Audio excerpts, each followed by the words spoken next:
పొద్దున్నే రాత్రి వార్త తెలిసింది. చాలా సంతోషం కలిగి ఉదయమే అన్నయ్యకి మెసేజ్ పెట్టాను. అడుగడుగున మాకు స్ఫూర్తిదాత, ఆదర్శప్రాయులు మీరు మా అందరికీ కూడా అని చెప్పి మెసేజ్ పెట్టాను. అయినా కూడా నాకు సంతృప్తి కలగలేదు. ఒకసారి వచ్చి కలిసి నేను చూద్దామని వచ్చాను. వచ్చి పుష్పగుచ్చం ఇచ్చి అభినందించారు. చాలా మురిసిపోయారు. చూసి చాలా సంతోషపడ్డారు. నేను ఇప్పుడే మెసేజ్ చూసి అందరికి చెప్తున్నాను, ఈరోజు నువ్వే వచ్చావు అంటే. సాధించిన విజయాలు ఎన్నో ఉన్నా కూడా ఇంకా ఆ విజయ ఆర్తి, ఇంకా విజయ దాహార్తి ఇంకా తగ్గకుండా ఇంకా నిరంతరం మాలాంటి యువతరానికి ఇంకా ఆయన స్ఫూర్తినిస్తూ విజయ పరంపర అలాగే కొనసాగిస్తూ సినిమా రంగంలో ఇలా కొనసాగడం గొప్ప విషయం.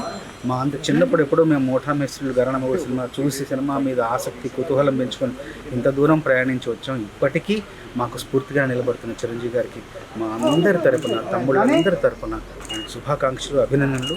నిండు నూరేళ్లు ఆరోగ్యంగా ఆనందంగా ఇంకా వర్ధిల్లాలని కోరుకుంటూ ముగిస్తాను. పొద్దున్నే రాత్రి వార్త తెలిసింది. చాలా సంతోషం కలిగి ఉదయమే అన్నయ్యకి మెసేజ్ పెట్టాను.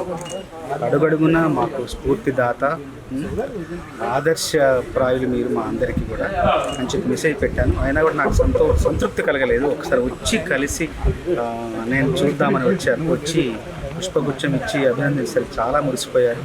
చూసి చాలా సంతోషపడ్డారు. నేను ఇప్పుడే మెసేజ్ చూసి అందరికి చెప్తున్నాను, ఈరోజు నువ్వే వచ్చావు అంటే. సాధించిన విజయాలు ఎన్నో ఉన్నా కూడా ఇంకా ఆ విజయ ఆర్తి, ఇంకా విజయ దాహార్తి ఇంకా తగ్గకుండా ఇంకా నిరంతరం మాలాంటి యువతరానికి ఇంకా ఆయన స్ఫూర్తినిస్తూ విజయ పరంపర అలాగే కొనసాగిస్తూ సినిమా రంగంలో ఇలా కొనసాగడం గొప్ప విషయం.